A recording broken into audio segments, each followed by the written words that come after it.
Mesdames et messieurs, bonjour et bienvenue une fois encore sur le site www.africadevelopment.org dans ce deuxième exercice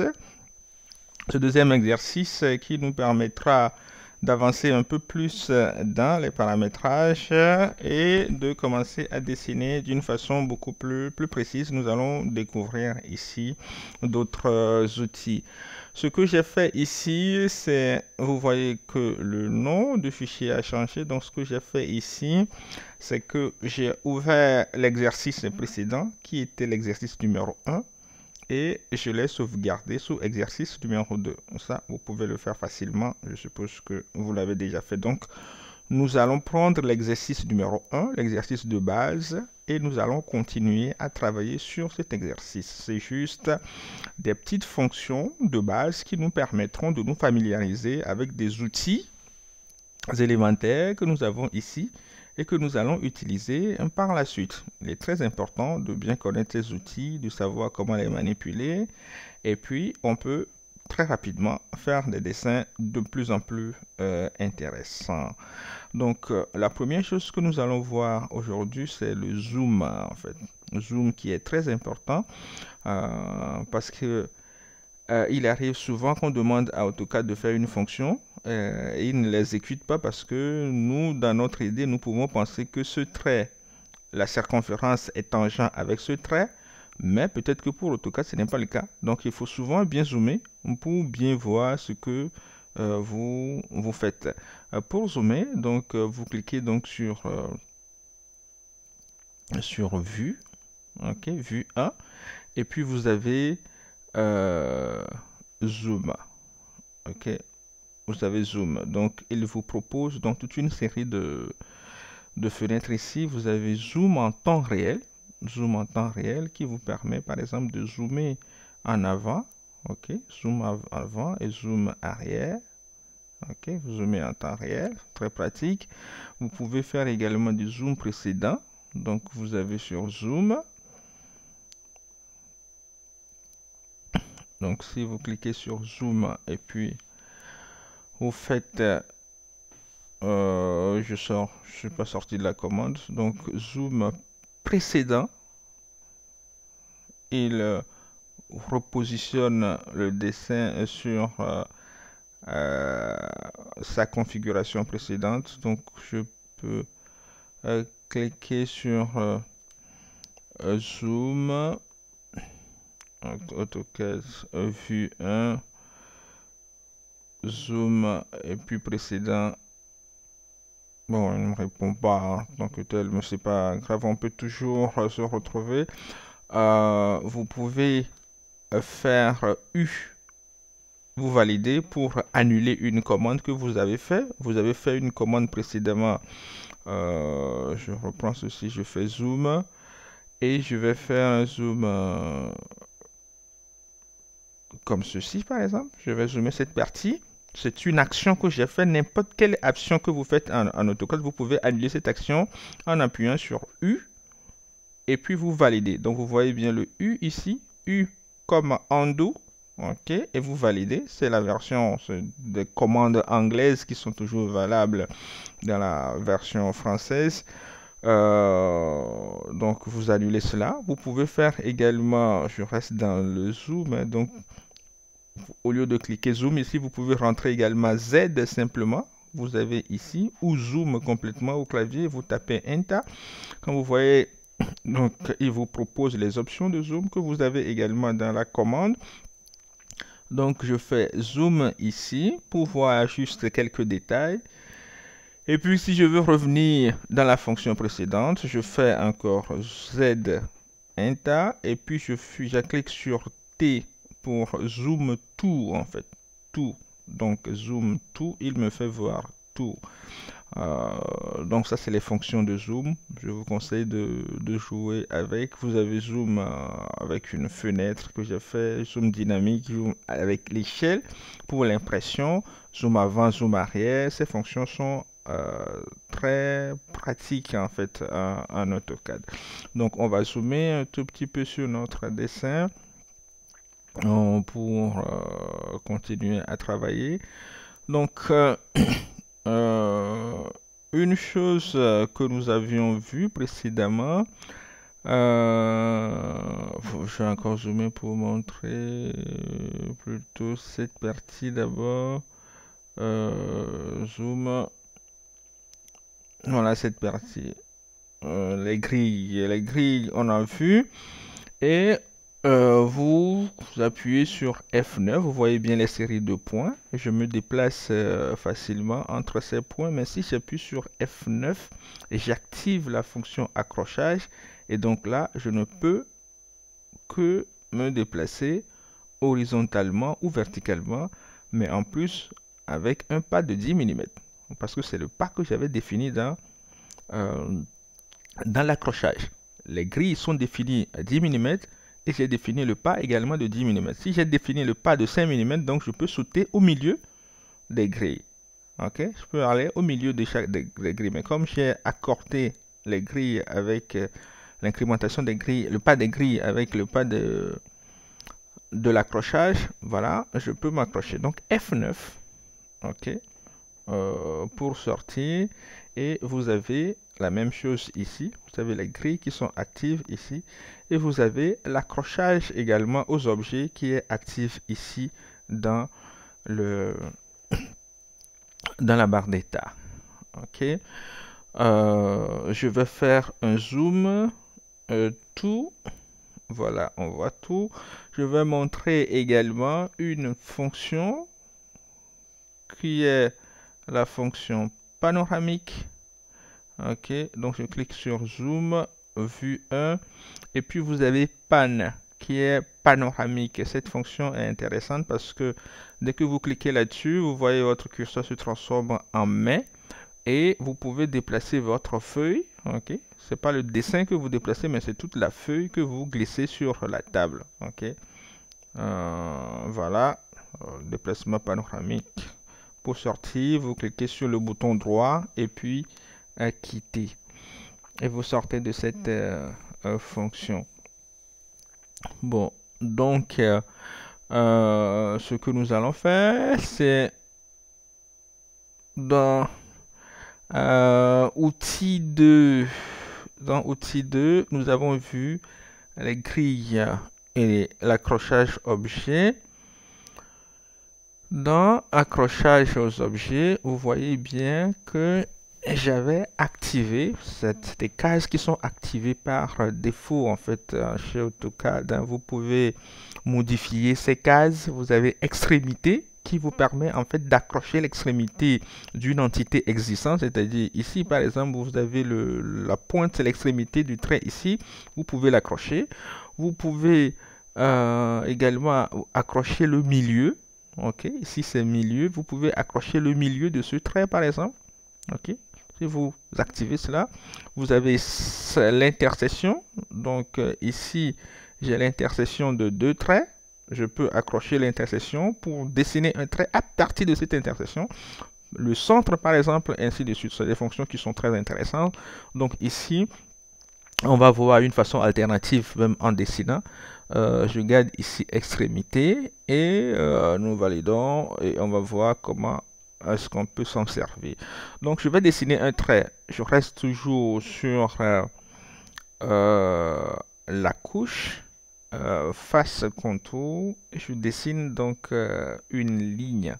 Cette ligne, donc dès que je m'approche du dessin, AutoCAD accroche parce que la fonction accrochage est active. Ok, accroche l'extrémité de ce trait. Et donc si j'appuie sur F8, je reste en orthogonal. Je dessine soit horizontalement ou verticalement. Ok, donc F8 horizontal ou vertical. Ok, je valide pour terminer ce que j'ai fait. Donc si je sors de F8, je peux encore dessiner. La dernière commande est toujours accessible en validant. Donc quand je valide, je veux encore dessiner. Donc c'est la dernière commande que j'ai fait, c'est un trait que j'ai fait. j'ai terminé de dessiner la ligne, mais si je valide encore, AutoCAD me propose déjà un trait à partir de cette extrémité. Donc là, je sors de F9, F8 plutôt, je sors de F8, donc je peux dessiner obliquement, mais si j'appuie encore de nouveau sur F8, je reste horizontal. Je sors de F8, comme ça. Voilà. Donc la fonction F8, F7, F9, qui sont des fonctions très pratiques que vous connaissez maintenant. On a vu pan également. Et voilà. Maintenant, d'une façon alternative, je veux dessiner un trait qui doit commencer par le milieu de ce trait, par exemple. Donc, j'appuie sur... je n'avais pas sélectionné milieu ici. Outil 2. Et puis, accrochage au gris, c'est la même chose, c'est la même fenêtre. Donc, je n'ai pas activé milieu ici, je n'ai pas activé. Mais je me rends compte que subitement, je dois dessiner un trait à partir du milieu de ce trait. Donc, j'appuie sur un trait. Et dès que je m'approche ici, il prend extrémité, mais c'est pas ce que je veux. Extrémité ici, mais c'est pas ce que je veux, c'est le milieu que je veux. Donc, j'appuie sur CTRL sur le clavier, vous appuyez sur CTRL et vous enfoncez, et vous cliquez sur le bouton droit de la souris. Et vous avez cette fenêtre qui apparaît. Donc, CTRL et bouton droit. Et je peux sélectionner donc milieu, middle point in English. Donc, à partir de là, il active donc ce milieu, j'accroche donc le milieu. Là, je suis précis, j'accroche le milieu et je peux dessiner. Ok, c'est une fonction qui est très intéressante. Je veux tracer ce trait perpendiculairement à celui-ci, par exemple. Donc, je reste dans la commande et j'appuie encore sur CTRL, le bouton droit de la souris, et je reste perpendiculaire. Ok, je veux être perpendiculaire à ce trait. Et il fait son calcul et il trouve que le trait qui part de là et qui est perpendiculaire à ce trait, il est là. Ok, et je valide la commande.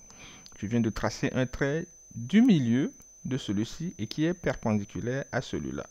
Cette notion, cette fonction est très pratique.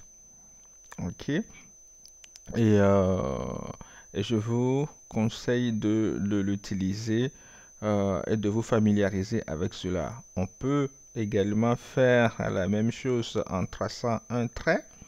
Ok, bouton droit de la souris, contrôle d'abord et puis bouton droit de la souris, contrôle enfoncé, bouton droit de la souris, intersection, ok, intersection de ces deux traits, ok, le cercle et ceci, intersection, voilà, je veux tracer, intersection, ok, maintenant je veux tracer une droite parallèle à celui-ci, donc je vais faire contrôle, bouton droit de la souris, parallèle, ok, à ceci, voilà, et spécifier le point suivant ou annuler. Donc, j'appuie sur ici. Et voilà, je viens de tracer une droite qui est parallèle à celui-là. OK? Donc, vous avez ici toute une série de fonctions qui nous permettront en fait de dessiner d'une façon beaucoup plus précise, beaucoup plus affinée. Ce que je vais vous montrer par la suite, c'est l'utilisation de A, ok, qui permet également de dessiner à partir d'un point jusqu'à un certain point d'une façon assez précise. Donc, j'utilise toujours la commande, on va continuer avec un trait. Je trace une ligne à partir de ce point, par exemple, ok, à partir de ce point. Donc, à partir de ce point, je veux tracer une ligne de, disons une ligne qui fait 100 mm et qui soit horizontale, ok, 100 mm horizontale. Je peux appuyer sur F8 et le tracer, mais je veux être très précis. Donc, maintenant, j'ai choisi le point de départ. AutoCAD me demande de spécifier le point suivant. Donc, vous cliquez vous sélectionnez arrobase sur votre clavier. Donc, je dis à AutoCAD que à partir de ce point que j'ai sélectionné, à partir de ce point, arrobase, trace-moi un trait de 100 mm. OK? Donc, vous donnez la longueur du trait et qui fait un angle. Donc, vous appuyez sur inférieur. OK? Qui fait un angle de 0 degré avec l'horizontale. Voilà, je valide. Et voilà, AutoCAD me trace. Donc, voilà, ça c'est le trait que j'ai. Je valide. Hein. Donc, c'est le trait que j'ai. Si je fais un zoom, voilà ce que je viens de faire. J'ai tracé un trait qui fait une longueur de 50 mm. OK. Nous pouvons mesurer facilement. Fait une longueur de 50 mm. Et qui fait un angle de... de 0 degré avec, avec l'horizontale. Spécifier le premier point, c'est celui-là. Le deuxième point, c'est celui-là. J'ai exactement 100 mm. OK. Bon.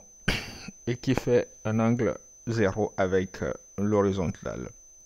Si je veux dessiner une droite, ok, je veux dessiner une droite qui fait un angle 45 degrés, 30 ou 60 degrés avec l'horizontale, donc une droite à partir de n'importe quel point, je prends l'origine de ce point par exemple, et je donne la longueur de la droite, donc arrobase, je vais mettre 20 mm,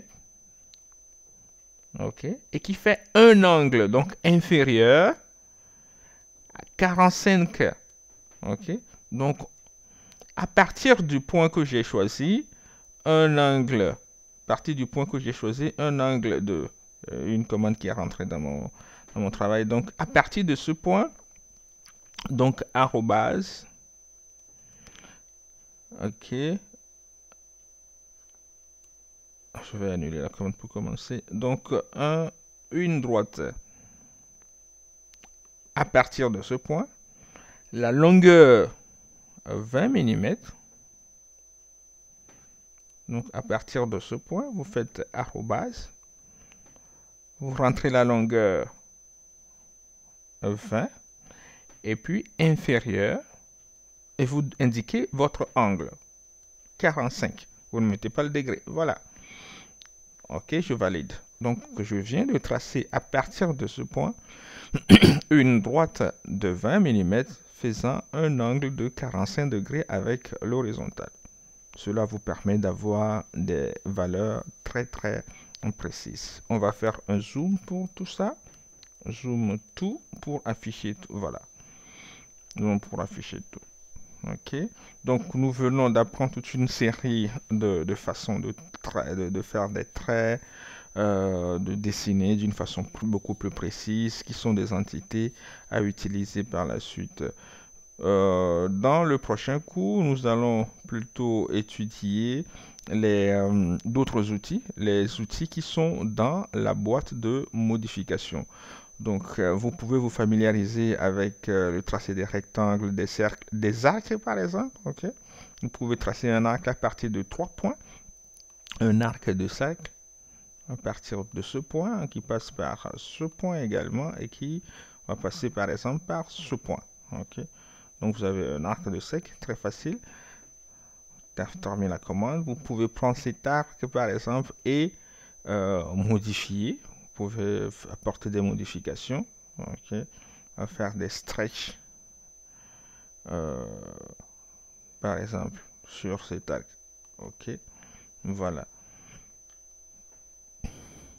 Avec toutes les séries de modifications possibles à apporter à cette entité. Voilà, vous vous familiarisez un tout petit peu avec AutoCAD. Mesdames et messieurs, je vous remercie et j'espère que cet exercice numéro 2 vous a permis en fait d'évoluer un tout petit peu avant de partir.